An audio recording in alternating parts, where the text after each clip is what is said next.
and say, okay, listen guys, if you want to stay in the race of being a relevant payment player, you also need to invest in your payment infrastructure. Well, if a transaction for whatever reason gets filtered out by any of those layers in between, the next layer won't be able to see it anymore. It's just been blocked. So it's a conversion killer. The need is there.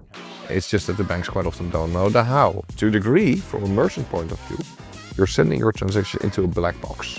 This is this combination of all these layers, and you get something out of it. 3, 2, 1, yeah!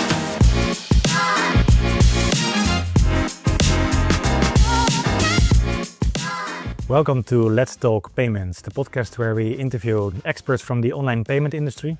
My name is David from eFlow. We help merchants finding reliable and sustainable payment solutions. And today I'm at the office of Silverflow in the Netherlands, together with Robert Kraal, co-founder of Silverflow. Thanks a lot for having me here at your office. Silverflow, how long have you existed as a company? Yeah, well, first of all, thank you for being here. It's great to have you here on the spot instead of me driving to a studio. Well, from a legal perspective, Silverflow exists for about 6.5 years now. But of course, before we formally set up the company, we were already doing our stuff together and thinking and making drawings in our little basements and stuff like that. But from a legal perspective, we're about 6.5 years old now. Okay. And before Silverflow, what have you done in the payments industry? Well, I've actually been in the payments industry since I finished my study. I studied geophysics, have nothing to do with payments except that it's complex. But my first company after that was actually a payment company called Bibit, and we sold Bibit in 2004 to Royal Bank of Scotland. Mm-hmm. And RBS at that moment also acquired another company called WorldPay, which was more focused on the UK at that moment, and they merged these two companies together.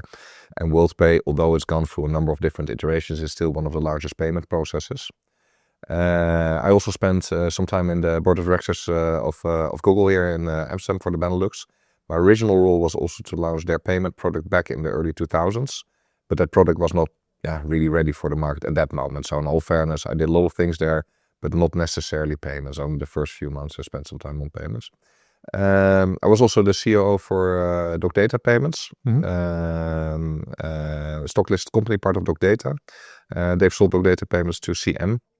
So you could almost say that CM Payments is at least part or merge of the DocData Payments. And after that, my old buddies from the Bibit time called me and said, hey, we're building something new. Would you like to join? And that was Agile.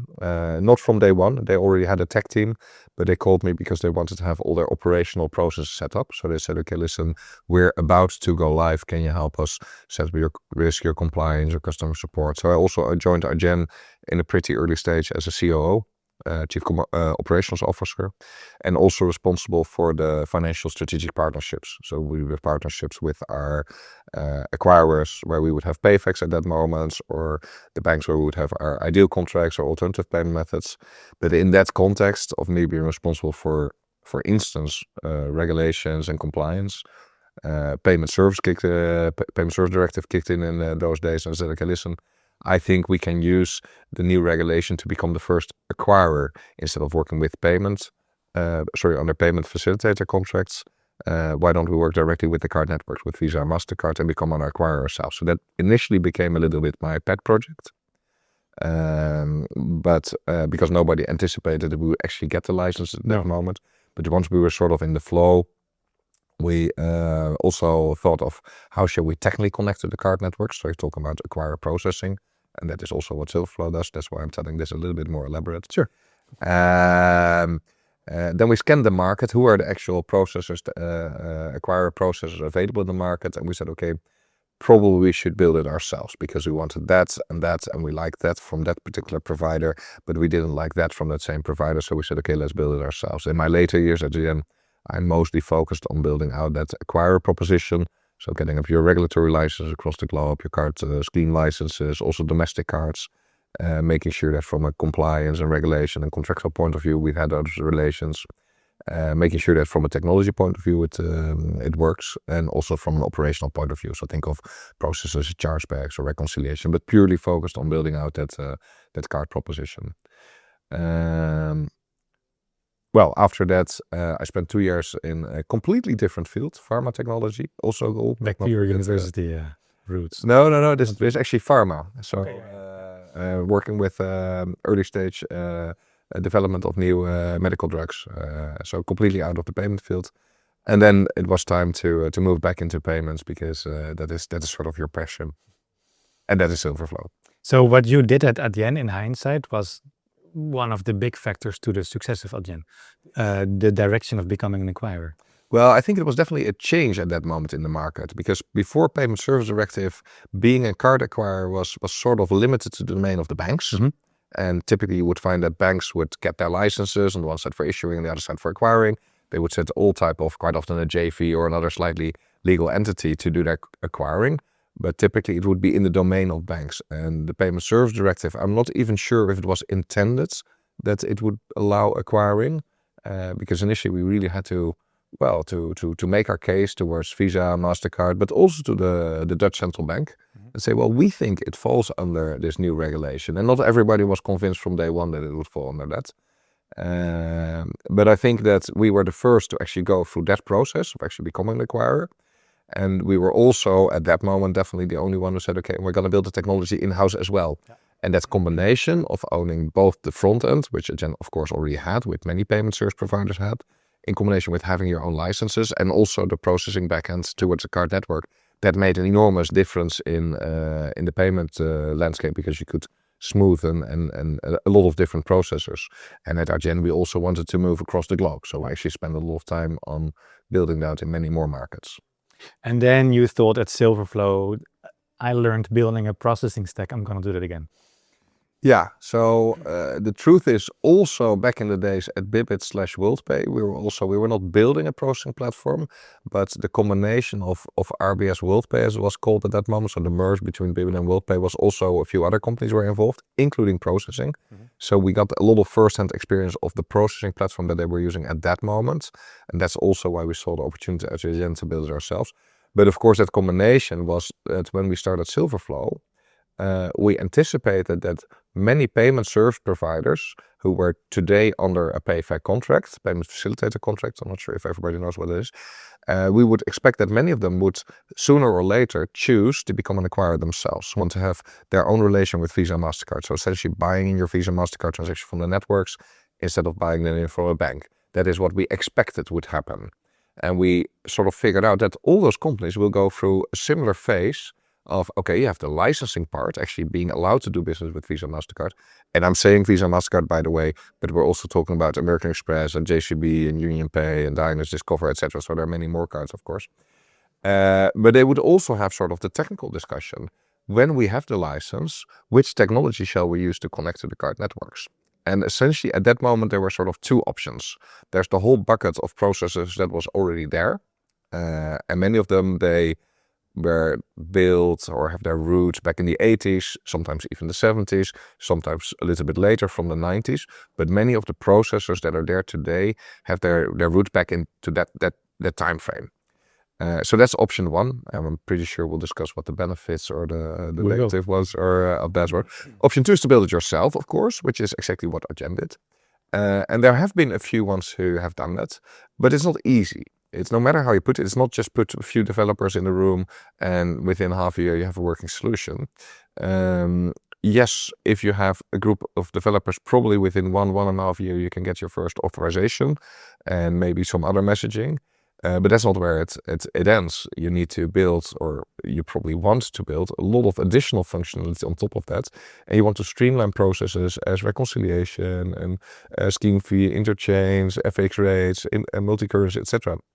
If you want to be able to compete with either the old systems, because they're pretty good, they do a lot of things very good, or if you want to compete with the newer systems, think for instance the system of Adyen, which is a fantastic system, you need to invest in that project. And you can roughly calculate how much volume should go through your platform before you, from a commercial point of view, it makes it feasible.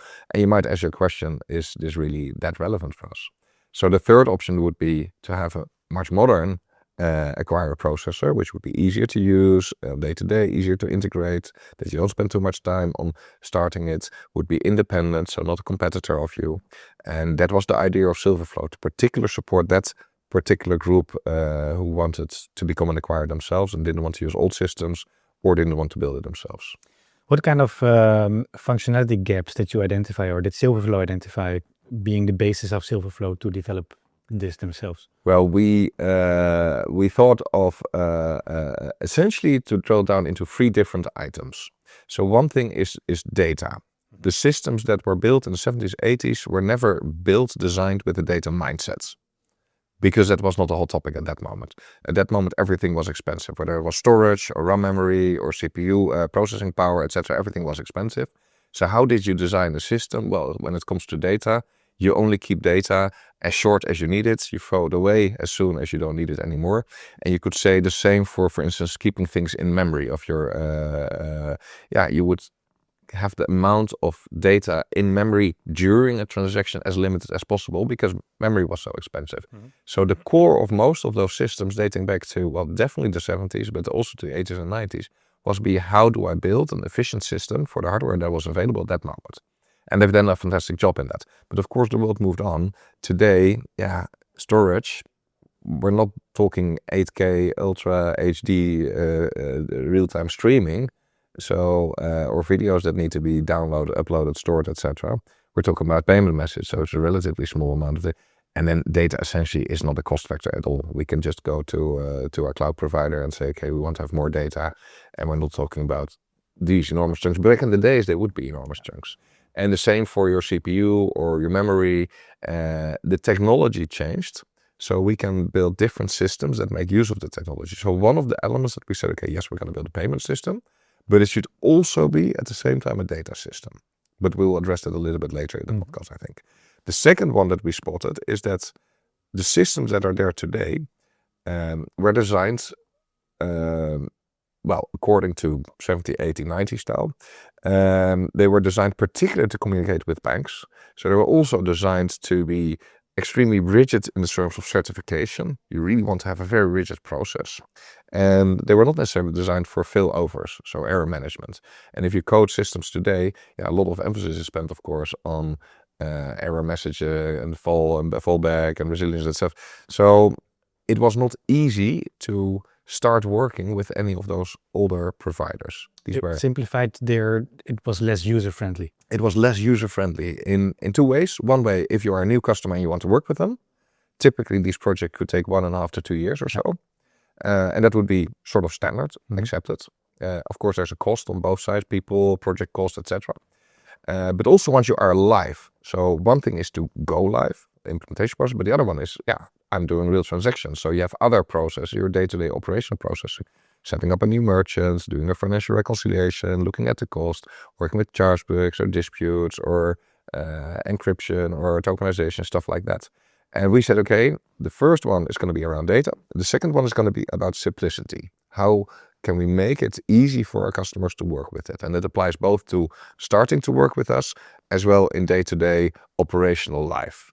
And what does it mean? Well, essentially, if you simplify operations, you need fewer people to do the operations. You have fewer exceptions. So you have fewer sort of accepted losses or write-offs, stuff like that. So from, first of all, the direct sense, it saves you cost, fewer people. In the indirect sense, it saves you cost because you have a way better accuracy on, for instance, your reconciliation reports, etc. And how can we provide that accuracy? Well, we're tapping into our own data solution, of course, to make sure that the reports match. So the second pillar is really around making it easier, operational excellence, reducing your day-to-day costs, improving your output on different type of levers, but essentially make it a good product to work with. And the third one is really around building new products. So that's innovation. And that's partly products that the card networks think of. So we've seen an enormous amount of changes that the card networks introduce. And another part is the new project that we put on top of that. And that is quite often to make things easier, smoother, etc. So essentially we said 3 things: data, make it simple, innovate. So either you were very good in your marketing, either you were really the first big player coming up with innovation in processing, in payments processing. Was that because your legacy competitors would find it commercially not interesting enough, or was it even technically not possible for them to innovate? Well, it's a bit of a combination of both. So if you look at many of the other processors, they don't have one single platform.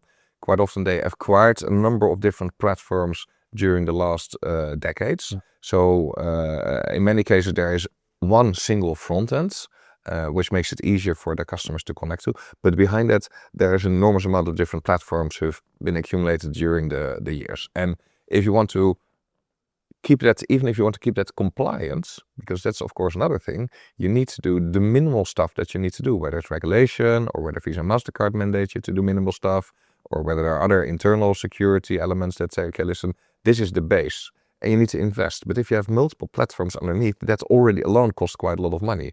Just to run your business, keep it stable, keep it secure, and keep it compliant. So a lot of money is spent in those facilities. Well, the more platforms you have under the hood, the more cost there is. Then you have the other thing, and it's all about innovation.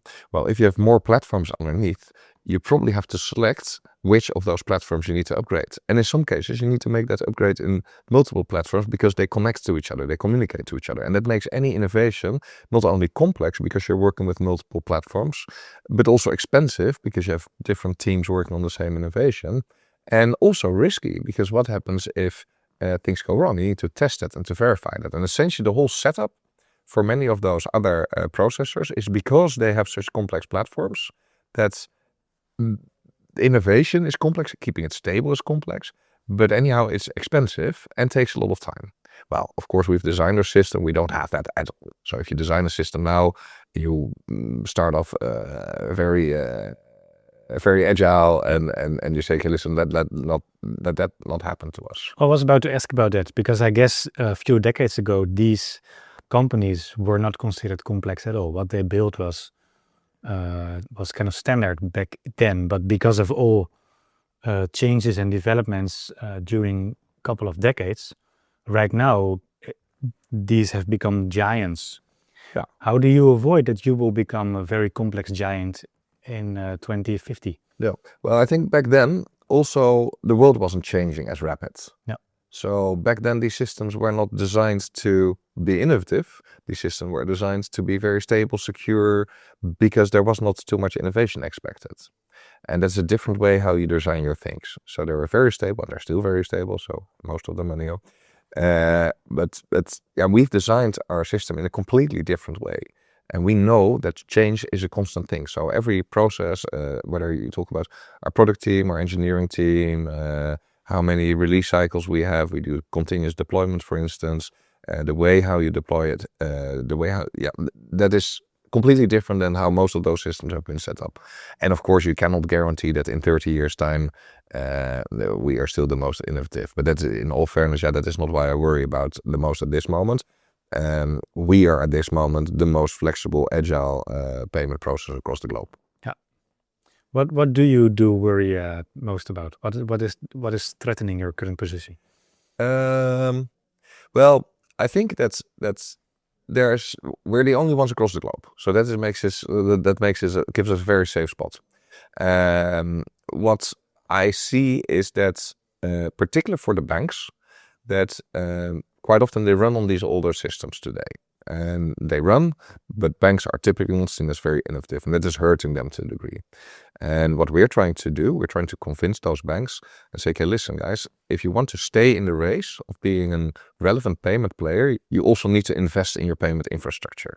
And that means you need to show up with innovative products now and then. And you cannot do with that current provider. So our challenge is that banks are not the fastest moving organizations. And that sometimes for the bank, it's from political reasons easier to do nothing than to move forward with products. So those are the things that I as a person am mostly involved in, talking to those banks and try to convince them and say, okay, listen, on the one side, this migration is not as risky because that is an important thing for banks. They want to mitigate risk as possible. We're pretty good at it. So we're good in demonstrating that to banks, how we do that and how we control those processes. With risk, there's also a cost. The banks see this as very expensive projects, and for us, we sort of try to change that picture a little bit so that they have an honest opinion about whether they should change or not. So you're constantly creating awareness. Creating awareness, and you could say, do we do that for ourselves? No, I think that's particularly for the banks. They should be aware that if they miss sort of their payment product, if their retailers move away to faster moving payment service providers, that don't just only lose the payments itself, but they also lose part of the relation. And what is that part of the relation? The money coming in from the retailers. And if you don't receive the money anymore from your retailers, then your relation is completely lost. Those retailers, they sometimes need to have credit facilities, or they want to just store it at a bank account to get a little bit of interest, or they might want to do other financial stuff. But if you don't have that relation anymore, then that part is also a jeopardy for the banks. And that's what we try to explain how that would work on the long term. Yeah. So you mentioned before that, let's say legacy players have multiple stacks, if that's the right word, multiple components within their stack. Yeah. Is that what people mean when they talk about coupled components, or? Well, they're different things. Some people call it that way, so that's not what I mean. It's different thing. If I look at sort of the stack, the total stack, I'm looking at when does a transaction actually leave the retailer environment, so the website or the point of sale device, and how many layers or companies or other components does this transaction touch before it gets sent to the card networks. Yeah. I mean, ultimately, I put my MasterCard debit card or my Visa debit card at the point of sale, or type in my credit card number at an e-commerce site, and there are a number of layers between them. And every layer between the merchant and the card networks, first of all, they cost a little bit. Nobody does it for free. And it can be small fractional cost and may not always be visible. But every layer in that stack, they need to make their money somehow. For sure. Otherwise, they wouldn't have a commercial model. But the other thing is also true. Every layer acts as a filter. So the transaction goes from the retailer via layer, before it gets sent to Visa and MasterCard. Well, if a transaction for whatever reason gets filtered out by any of those layers in between, the next layer won't be able to see it anymore. It's just been blocked. So it's a conversion killer. You get less successful transactions simply because on the way in the stack of layers, somewhere this transaction gets blocked. And this can be because there's a risk system. It could be because there are multiple risk systems. It could also be because there's a temporary time loss, timeout somewhere. It could be a bug. It could also be that the transaction is passed on, but that somewhere in any of the layers, the transaction has been transformed a little bit. So it's not exactly the same transaction that the retailer wanted to pass on to the card. Which is also a conversion killer.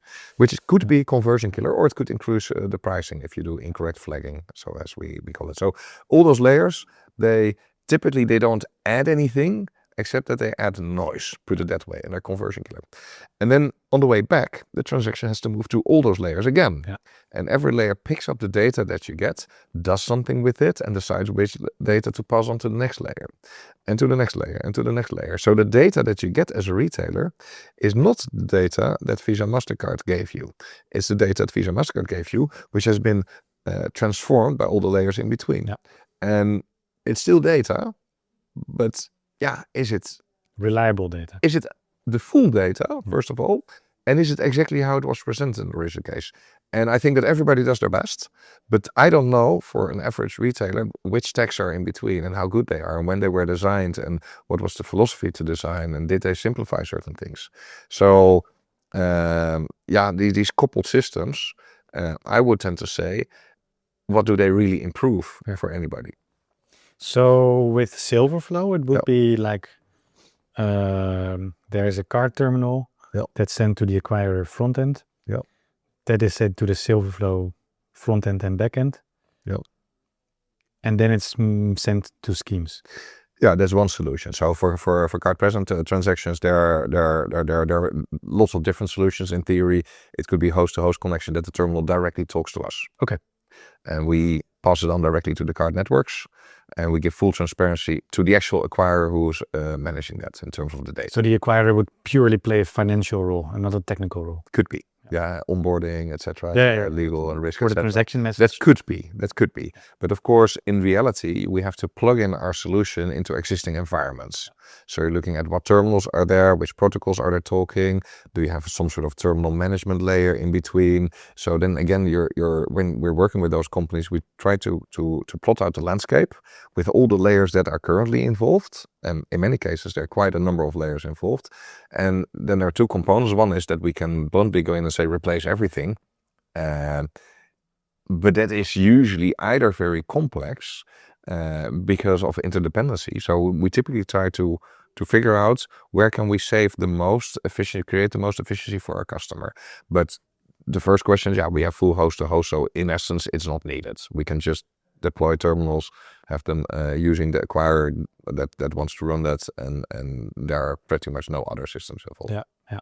And for a bank or an acquirer to start using your system, it wouldn't take the 2 years you just mentioned when it comes to legacy providers.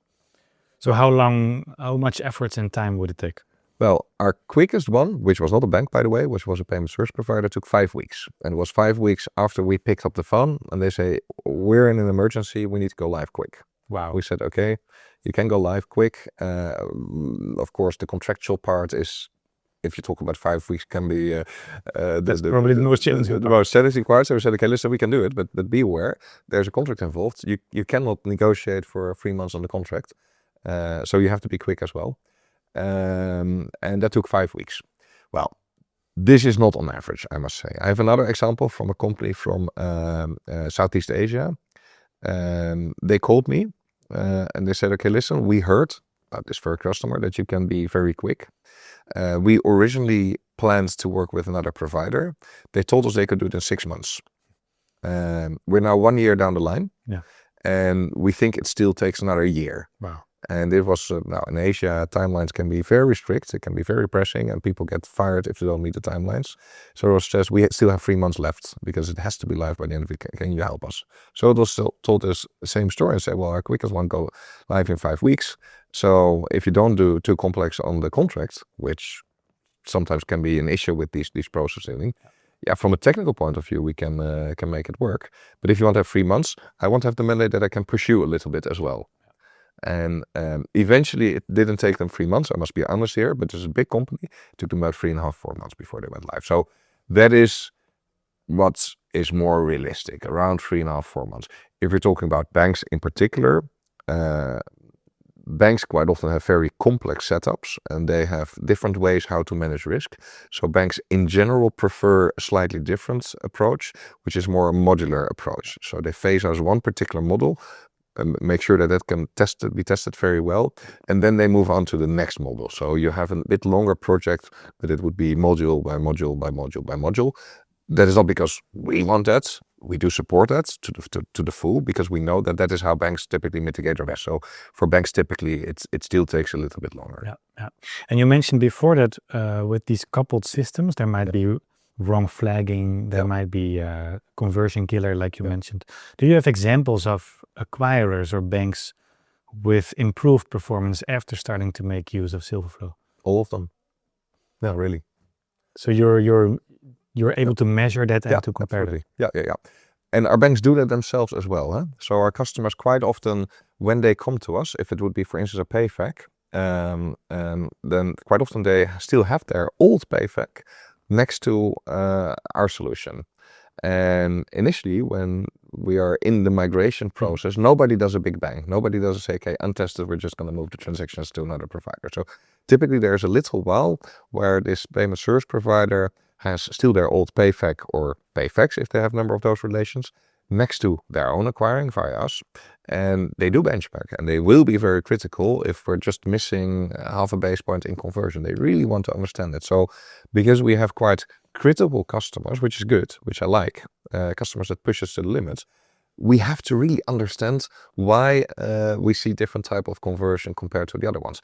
At this moment, it's not that relevant anymore because we typically beat all the other ones. Mm-hmm. But back in the early days when we were just starting, this was very valuable feedback for us. So we worked with those payment service providers and say, okay, listen, give us the feedback. How good do we score on different type of transactions? And give us that feedback, then we can improve on it.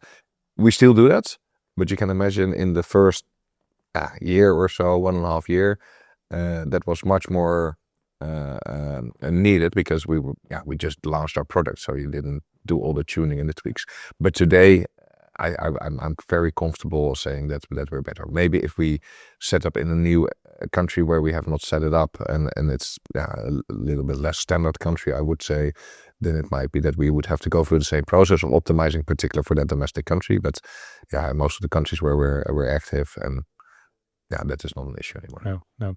So One of the big differences between Silverflow and other providers is one system versus multiple components. Yeah. Is there also a difference in how you store your data, or where things are hosted? Yeah, so there are other differences as well. Most of our competitors are acquired themselves as well. Yeah. So they're not neutral in that sense. So that's a big difference because, essentially you're providing your transactions to your competitor as well. We're not an acquirer. We're not planning to. We don't touch the money in that sense. But the question was around how do we store our data? Well, we've designed our system to be a fully cloud-native platform. Mm-hmm. And that means that in terms of resilience, you still work with multiple data centers in multiple regions, in multiple areas. But of course, what we also see is that some countries particularly have regulatory requirements about how and where to store your data. Sometimes even in transit, how you can send the data. And having a cloud-native platform gives the advantage that we can spin off instances pretty much in every country across the globe. Not in every country, because there are a number of countries that don't have that. But typically in every country where there is a cloud, we can spin it up locally. That doesn't mean that it's always required to spin it up locally, because there are many countries who say, well, it could be in any of your data could be stored in any of those different countries. So you do not necessarily always have to have your data centers within the country. But it allows us, of course, having made that approach, to expand to many countries across the globe in a very quick pace. Yeah. And that's what we do. So where do we store our data? Well, in essence, in the cloud. And it depends a bit on the country whether we do it domestically. It could also be that our banks, although it's not a regulatory requirement, that still our banks, for their own internal compliance or regulatory, that they still ask as well. We prefer if the data stays in our country where they are. We always have the question, say, okay, listen, it's not required from a compliance point of view. Do you want us to have a backup in another country in case, for whatever reason, your country goes down? So that is part of your data management tool, but those are the type of things we can do. And I understand that right now the concept of cloud is widely accepted. Yeah. But when Silverflow started, was that a discussion around data privacy, security? Yes, it was. Yeah. It still sometimes is. Okay. But of course we are better in telling our story, why we chose for this architecture. But of course the cloud servers themselves, they also see this. They also address some of the pain points that in most cases these would be the banks, because the banks are regulated a little bit heavier. So and the cloud providers, they also want to be a serious provider for the banks itself. So we work quite often with them. We tell them our story. The cloud provider tells them their story. But it's still is some companies, some banks particular, or in specific countries, it could still be an issue. Yeah. And you also mentioned you are basically having a global coverage. Yeah. Versus others not having that. From my understanding, was that a matter of building that up, or is it a matter of how you design your system and you're basically globally once you've designed and developed your own system? Well, it was from scratch. It was the idea. We want to have a global product in the end. Yeah. So from the way how we designed it, the answer is yes. Of course, you don't know upfront how successful you're going to be. No. Because having global customers is, well, it's ambitious. It's ambitious, and it's a lot of work to get that confidence in multiple regions. I mean, it to a degree, as a Dutch company, it is, well, reasonably easy, I would say, to talk to other Dutch payment service providers, because you know them, you see them at trade fairs, they've seen your face several times, and to go into Europe is already a little bit more complex, but to move out to North America or to Southeast Asia, to countries and banks that you've never seen in let's say my day-to-day life here at whatever conference, that's actually quite challenging. Yeah. So how did you approach it? With a very active approach, a very active marketing approach as well, and focusing on what we do good. Also asking our customers, existing customers, to have showcases for us. And I think what works in our way, in a positive way, is that what we're solving is a real problem for many banks. So many banks across the globe, they suffer the same problem. They don't have the most innovative technology today. they see their customers moving away to some very specialized other payment providers. They ask their customers, why are you moving away? Well, it's about technology. And the only way how these banks can keep these customers quite often is to reduce the prices, which they also don't want to do. So there's an outflux of all type of retailers from the banks to these very modern players, and the banks, they see that. So the need is there. Yeah. It's just that the banks quite often don't know the how. Yeah. And if we then show up with our storyline and say, okay, listen, we can help you with the how, and also in sort of a decent time frame for decent costs, and we have the good product. Yeah, the only thing that the banks doubt about is say, well, yeah, but is it just a nice story, or is this real? Yeah. And then we say, okay, talk to any of our other customers, and so that is the story building. But the time for this change is now. Yeah.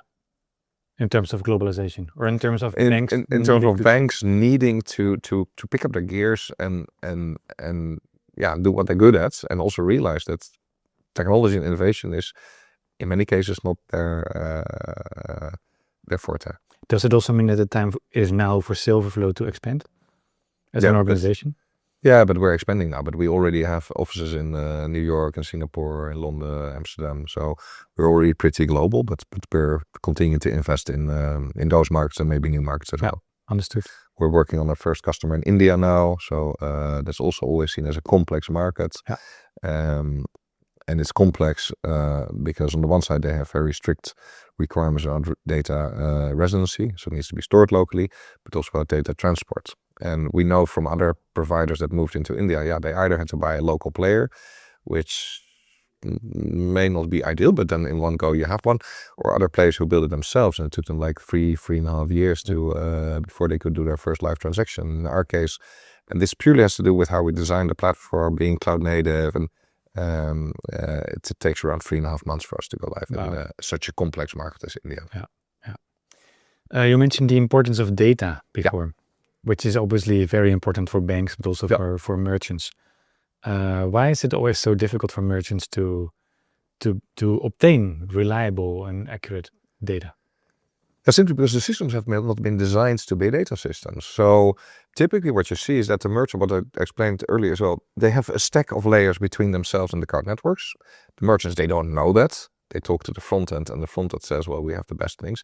But of course, the quality of your data is dependent on the total stack of layers that is in between there. If there's just one layer that doesn't pass on the data to the next layer, you have a problem. And then the front end can be fantastic and shiny and beautiful, and it can give you a lot of data, but it can only give you the data that it has access to. And if the lowest layer in the stack, which typically is the acquire processing layer that we do, if that is not designed to be a data system, there will be some data passed on, and people will try to make that look and shiny, so there will be some data passed on, but it's just not all the data. And that is where the problem is. That lowest layer in the stack quite often is a big barrier in modern payment processing. And does that also mean that you cannot say the biggest leaks are, for example, at authorization level or settlement level or conversion level? It's basically in all levels? It's basically on all levels. So in authorization stage, there is a lot of data missing. Think of what does this transaction cost, what is the reason why it was declined, and what are the actual reasons why it was declined. So there's a lot of detail that you can get in the authorize. We give back already, well, this is what your transaction is going to cost. And there's no other system in the world who can do at off stage or pre-off stage do this cost prediction already. But also in all the other stages, clearing, the use of the data is slightly different whether you look at off stage. So at off stage, it could be indeed in conversion optimization, risk reduction, loyalty, but also indicative pricing, upfront, etc. In other stages, data can be used, for instance, to do proper reconciliation, matching reconciliation, settlement forecasting, interchange and scheme fee calculations. And from an operational point of view, data can help you to combat disputes or chargebacks in an early stage in an automated way using AI to essentially say, well, we already have this data. Why does somebody need to look at this dispute? Because we already have the data. Just use the AI to grab that data and automatically defend this chargeback. But all those different processes, if you have more data, if you have better structured data, then you can improve on all those processes. So it's not just one thing or the other, but you need to have the data. Yeah. If you don't have the data, your top layer cannot build AI around chargeback defense in a good thing because it misses the data. And can you say something about the quality of data from payment schemes, which is basically what you rely on? That is true. Well, that is sort of the route. In theory, you could also get data from the issuer. Okay. At this moment, we don't do that. So we don't have direct we do have relation with the issuer, but not data passing back. But what we do on the acquiring side, so acquirer processing, of course, there are quite a few companies who do it on the issuing side. So they're also next generation issuing processors. There are more than on the acquirer side. We're on the acquirer side, we're still the only one. On the issuing side, there are multiple. We know many of them. I'm not saying all of them, but we know many of them. And the discussions that we have are exactly around this topic that you're touching. Yeah. So if you have an old issuer processing platform and an old acquirer processing platform, what do you expect to a degree? Yeah. If you have a modern issuing and a modern acquirer processing platform, you could in theory even discuss, which, we have our bar talks around it, but no real things, if the issuer would pass on additional data to the acquirer for certain customers, for big banks who use both a modern issuing and acquiring system. So you can pass on more data than the card schemes would allow you to pass on. So those solutions in theory are there. We just haven't deployed it as yet. But then you would need to become the Silverflow for issuers, right? It doesn't make sense to connect to each of them individually. Well, but there are not that many.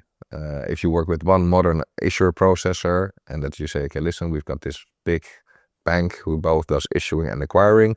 Why don't we add on additional data fields for their own transactions? That is something you could do.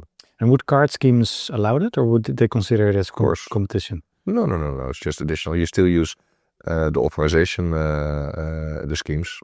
Yeah, and you also don't need to do that. You can also pass the authorization directly to the issuing platform, but then you need to, of course, you're still using the brands of the card networks. Yeah. So it's a lot of things are allowed. Sometimes there's a little fee here and there. Yeah. But passing more data, and particularly if it's data, for instance, used to reduce risk, because that is or to enrich sort of reconciliation or but I wouldn't see why that would not be allowed by the card schemes. No.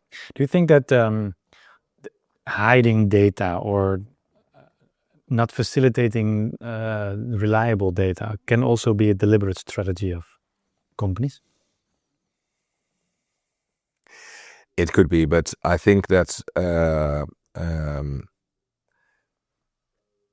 particular for sort of legacy stacks, they don't have an option. So they don't do it deliberate. They would love to have more data. They're investing in data lakes, data warehouses, stuff like that, collecting data from their whole stack of other systems to present something which is complex, because all those 5 systems underneath, they've stored their data in a slightly different way. So if you grab it everything together, you get a lot of data, but still a complex set of data to manage. Let's put it that way. No, they would love to have more data. I think that another thing, what is that if you think, for instance, about pricing, scheme fee, interchange pricing can be complex. And if you don't have a good system to exactly determine the scheme fee and interchange, you make an estimate. You sort of look at average. Last month, the average on this particular type of transaction was this interchange, this scheme fee. And you can use it going forward and say, okay, we apply the average of last month and we look for like big differences. And then we take a little bit of margin and we use it for next month. And over long term, that probably will blend out. Then you could argue that there could be benefits of displaying the blended rates rather than the actual rates. I'm not sure if it happens. If it happens, I don't think it's on purpose, but you might see some rounding errors there, which could, usually are not in the advantage of the retailer. I was about to say. Usually.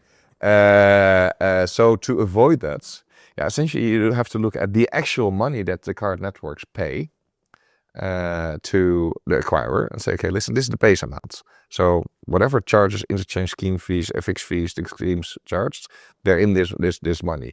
And whether they can reconcile or not, in theory, it could be say, okay, there's a little bit that we cannot explain, but at least you can be transparent to whoever owns that money and say, okay, we're not 100% sure where this comes from. But there's a difference that rounding would be in our advantage because we don't see the money. First of all, those those rounding off, they don't happen for us because we have it very clear. But second of all, it wouldn't benefit us either for us, it would benefit us more and say, well, sorry, we cannot really explain this. We will contact the card networks. But there's no financial benefit for us. And that is not exactly the same for other providers. So it could be that some of those things are hidden. Also, when it comes about fraud statistics, you can imagine to a degree, from a merchant point of view, you're sending your transaction into a black box. This is this combination of all these layers, and you get something out of it. You have to have the trust that whatever comes out of it is correct. What happens for the interchange round-off? You don't have full control, for instance, on the risk and fraud engine quite often, because there might be one in between, there might be two in between. You don't know, and you can try to find it out. You don't know how good they are. They might be considerably better than anybody else, but you don't know. So you have to have that trust. And also there quite often, if you want to analyze, some of those payment providers say, well, you can have our algorithms, how we decide on fraud and risk, why we decline this transaction. And that's also a data game. So deliberate, that's a bit heavy word. I think it's more protecting their own business models a little bit. Can merchants actively integrate with Silverflow to get as much as reliable as possible data? Yeah, so we have this is typically for the bigger merchants, and what we call bigger merchants is merchants do over roughly 1 billion of card volume. So you're talking about quite substantial merchants. That boundary is not necessarily defined by us. It's a bit defined by the banks that they want to work with. So we can be a bit more flexible. That the merchants, from a technical point of view, directly connects to our platform. We pass on to the card network. So there's literally only the card processing platform between. Of course, somebody needs to be the acquirer. And that could be the home bank of the retailer. Usually, if they're that size, they have a very good relation with one or more banks. And we load a Visa and a MasterCard bin on our platform dedicated for that merchant. And then you can see that all the money flowing via those accounts actually belongs to that merchant. It's not blended with other retailers. It's not blended with other traffic. And therefore, you can also make that whole reconciliation very transparent. The reason why this is for bigger merchants only is because it's a bit an exceptional process for the banks. And they typically, they don't mind exceptions, but only for substantial people. There's also third-party companies trying to enrich data and to help merchants with that. If I understand you correctly, should those companies wish to integrate with Silverflow, you basically need the bank's permission. When those merchants want to integrate to us, they need to have their bank's permission. And then third parties would like to integrate in order to help merchants? That depends a bit on the contract between the bank and the merchant, what they are allowed to do with the data. So it's outside of our scope to a degree. Of course, we can pass that data also to the third party if they want it. But also for us, it's not our data. The data is either from the bank or from the retailer. And it depends a bit how they define who owns the data. Quite often it's shared data. They have to have it both. It's not our data. Let's put it that way. Let's put it very simple. So it's not ours to distribute it to anybody else than who has a legal right to look at it. I see. So you mentioned back in the days, you were anticipating on many companies becoming an acquirer because of PSD, which didn't happen. You were the only one, Simplified. But now we see a trend of PayFacs basically doing that, right? And for us, the good thing is it's not just Europe. So in Europe we have PSD, but we see also that the regulation has changed in many other countries across the globe. So notably in Southeast Asia, it's easier to become an acquirer. In several Latin countries, it's easier to become an acquirer. In Africa, although we're not active in Africa, but in many African countries you see sort of this evolution. So the time is there, and we see more PayFacs essentially in many countries across the globe wanting to move closer to become an acquirer. And without being arrogant, can you somehow say that you partially facilitated that trend? Because it has become much easier for those players to have the technical solution. Yeah, I think so. Well, in all fairness, I don't think that we're changing the strategy of those companies. But of course, if as a payment service provider and you use PayFacs today, and if you have in your mind that you want to become an acquirer, there are a number of different processes that you need to think about. One is, do I get the licenses? So that is really around how do I look at my boarding, my risk management, deposit management, fraud risk, etc. So that is partly internal processes to have everything under control to a decent enough level. Yeah. And the other one is convincing the card networks as well of the same. So you need to convince them that you have a good boarding process. Well, many of them in Europe, they would have some sort of money license, PSD license, etc. So in theory, that should be good enough for the card networks. But what the payment service providers quite often don't know is that when you're an acquirer yourself, you, for instance, also have to have an active deposit management, your financial management, which is a little bit less transparent if you're a payback. It's part of it, but if you want to become a member yourself, you have to step up. Usually they have to do something. The other thing is indeed the technology. You also need to have the commercial model to support it. So the growth projection and the volume just to support it. So there are a lot of different components. And if you write that business case for yourself, an element should be, I'm not saying it's the biggest element, but definitely an element is, well, how do I solve the acquirer processing? Yeah. What does it cost? Are we gonna go, how long it's gonna take for us to go live? What will be the cost of going live? What will be the ongoing operational cost for these processes? What do I get? What do they do? What do I still have to do in-house? But because we made that whole block considerably simpler, instead of a 2-year project with, well, costs that belong to a 2-year project, if we can condense in a few months projects, well, the startup cost already alone is different. So that can change that business case, makes it easier to say yes to that project. But also, if you look at your ongoing day-to-day operational cost, if you need to put fewer people on that project than with any other solution, that's also for the long run a cost factor. And that makes, in some cases, the plus or minus between will this be cost efficient for us or not? Will we have the actual, I mean, there are certainly a lot of benefits of becoming an acquirer yourself, but there are also additional costs in the form of people and fees to the card networks and complexity, etc. So the business case is dependent on the whole combination. If we can help a little bit in there, then that's good. Yeah, and just from my understanding, can it be that it can also be beneficial for a payback to integrate with a multi-component system, or would you always argue that's not a good idea? Well, I think it could be, for instance, for certain domestic debit cards that we may not have. So, of course, there are a number of markets across the globe. Besides the international networks, you also have domestic ones. Think of Carte Bancaire in France, or Gyro in Germany, Bank Contact Mr. Cash in Belgium. But across the globe, you have those different type of networks. Quite often, if you work with a payback in that particular country, so if you work with a payback provider in France, well, you can negotiate at least on your CB rates. Well, we don't support that at this moment. I'm saying we do support Bank Contact Mr. Cash, so we do a few other ones. So for some of them, we do support it. But this is a question of, for us, the business case and the timing, does it make sense to make that integration? Sometimes it's yes, sometimes it's no.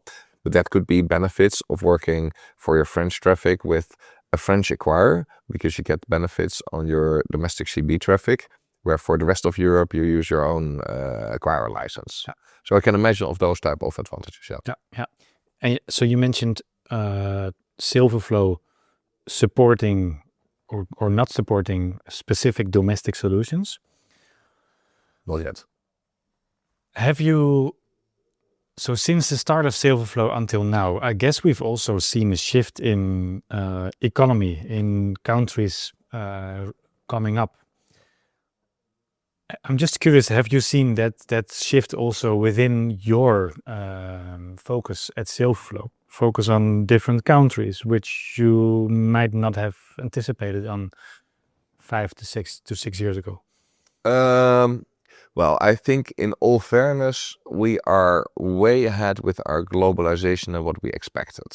Okay. So we expected by now that we would be mostly active in Europe, maybe alone active in Europe. I see. And the reality is that we're also active in North America, US, Canada, but also in markets such as Philippines, India, of course, Singapore, Hong Kong, I think Vietnam, Malaysia, Thailand. So let's say not the first markets that you would typically go to. No. Maybe Singapore would be, because it's quite an open market, but the Philippines is not typically the first market that you go for as a Dutch acquirer processor.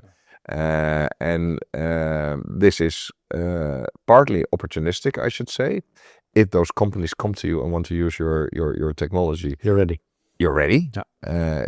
Every time you look at, well, how complex is it to add that particular country?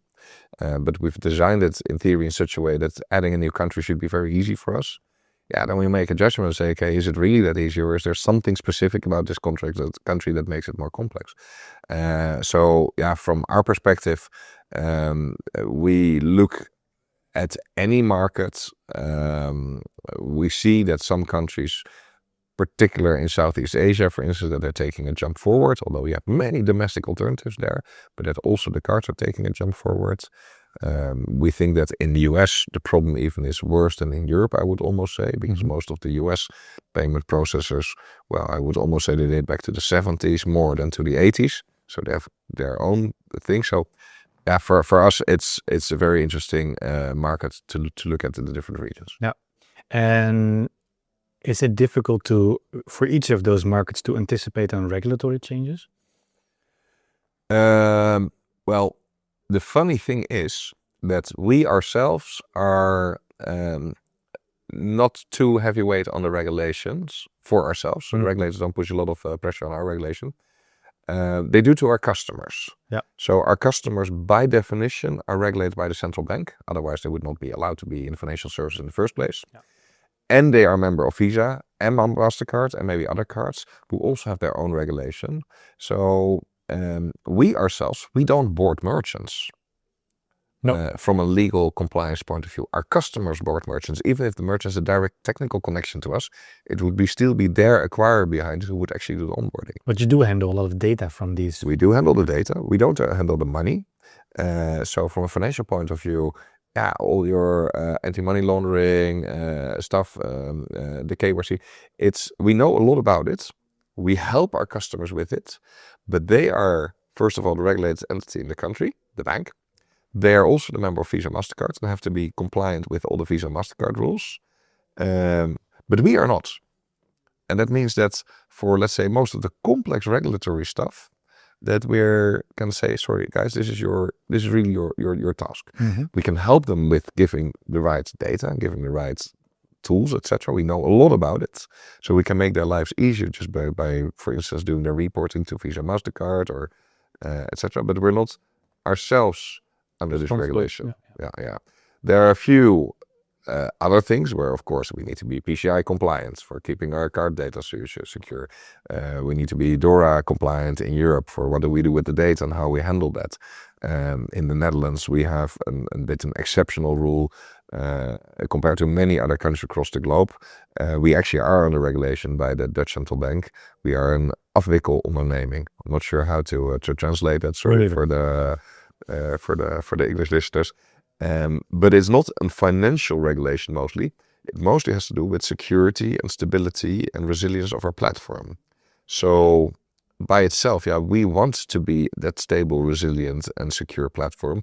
So we don't mind that we have that stamp on our company as well, that we are particular for security regulation, stability, uptime, etc. That are also regulated by the Dutch Central Bank. But that is a different regulation than typically would apply for fintechs who also handle the money, who onboard merchants, who work with deposits and liability for charges. But I assume that all those national regulators, when they audit or have to approve their subjects, the acquirers and the banks, that they also look at your role and how you protect data, how you process it, etc. Yeah, that's correct. So it's part of the contracts we have with our customers, whether they're banks or payment service providers becoming an acquirer. What to do with that data? How are we compliant with the data management? No, so that's it's always part of the contractual part. Well, that also means, of course, we have to do something with it. It's not just part of the contract. So no, but that is right. So we have to be compliant. But this is particular in Europe. This is quite heavy. If you go to countries such as India, it can be a bit more complex as well. But across the globe, if you comply with sort of European standards, that is in most countries, it's way above what they would expect in their own country. I see. When you would have to start Silverflow again today, would AI make it much easier for you? No, I don't think that if we would start it all over again, it would make it much easier. I mean, we've been from start, although AI is a bigger topic now than when we started 6.5 years ago, we've already looked at how to embed AI, what process we can do with AI and which processes, not yet or not at all. But I don't think we would really make too much difference early days. I think that on the coding standard, that's something that many software companies today use. They use AI for coding. And we are a system that requires so much security and resilience, etc., that you can use AI for certain small patches. Maybe calculate an interchange table or so. But if you really want to design sort of the security, stability, etc. of these systems, you really want to have people at least to think with it and actually have a slightly different mindset than the AI yet. Of course, we do use AI for many different smaller pockets, but I don't think we would have done it differently from scratch. No. So you're able to embrace it as an opportunity. Yeah, absolutely. Yeah. You mentioned that you were expanding, right? Yeah. I'm just curious how you managed to keep the same identity as a company. Well, we actually spent quite a lot of time on building the culture as a company. So I think what we said from the start, literally when we were with the three of us founding, is say, what type of company do we want? And we said, okay, listen, we want people to enjoy their work, come with pleasure to the company. And then, of course, that's what everybody wants. But what do you really do about it? And my thought still is that it's crucial to sort of in the early stage to define the culture of your company. Because culture is difficult to change, and it's definitely difficult to change upwards. It's easy to change culture downwards by being much more strict and rigid about everything, but it's different to try, if you have a bad culture from start, to try to move it upwards. So we spend an enormous amount of time upfront to say, okay, what is our culture? And these can be small things like the Friday afternoon drinks, but what I think is more important is that we work with an enormous amount of very smart people. We also want to have people who are, from a social point of view, where you can make a talk with. We encourage learning from each other. We encourage discussion, but we also encourage respect. We think that very smart people would like to work with other smart people. So the bar is quite high. If people do not fit in our organization, if they don't meet the bar, essentially, then we have developers, for instance, complaining, you recruited a new developer, it doesn't meet the bar. Now I have to fix doesn't help me, it only adds it doesn't help. People want that we recruit new developers that they're actually adding something that, this is a good developer. And with that, you create sort of a very interesting dynamic of doing fun together, having good quality products, because that's what everybody really wants. We want to have a very, very good position to our customers. Our customers, they love us because how we interact with them. So that's all our outbound facing things. We party together. We have nice things, celebrations. And it's also about communication. We are quite transparent, everything. So I'm talking about developers because the majority of our team actually are tech developers. They're there to develop, but they also want to learn, for instance, about investment. So if we do investment rounds, we typically share that upfront. They can listen in on calls if they want to. Those type of things. When people come to our organization, many of them, it would be their first entrance into the payments world. So yes, they can be a good salesperson, or they could be a good coder, or any other role, but it doesn't necessarily mean that they have all this experience in the payments business. So we have a very help each other to learn quick approach as well. That people who join this organization, that they are not sitting somewhere behind a desk asking themselves the question, this is complex, where should I look for? But that they actually work with buddies, and that people will get them up to speed, because in half a year time they might want to train somebody else who is new to the company. Am I right saying that in order to lead so successfully such a company and such an expense in a company, you basically shouldn't have any ego yourself? Yeah, I think so. I think that what we have is essentially quite a flat organization. I think that definitely as a management, we're not keen on the status, on the titles, on stuff like that. But of course, people who work here, they would like to see that return because their peers work at a consultancy company, and after 3 years they've made a title change, etc. So that is more the reason why you get that. But in essence, I think people should have a fun job.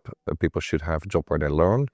And of course it should pay enough as well. But if you sort of try to balance out those three components, fun, learning, and rewards, then you have a good combination. What maybe is interesting for you to know as well is that where we're now with 100 people, I think we have about 40 different nationalities.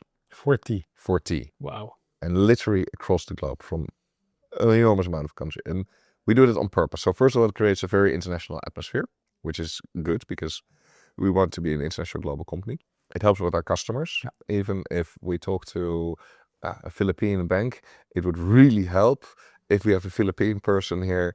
Even it would not be a salesperson, but just like, hey, I'm also from the Philippines and I'm a developer at Silverflow, but would love to say hi to you because, and that they can have their own conversation. If there's anything, I will be able to help you, but reach out to me and I will make sure that in the organization. So for those type of things, what you also see is that many of those people, well, they live in Amsterdam or around Amsterdam, and they almost see each other as sort of their family. It's also a sort of friend group. They in many cases, they're young people. They've lived there for a couple of years, some even a little bit longer.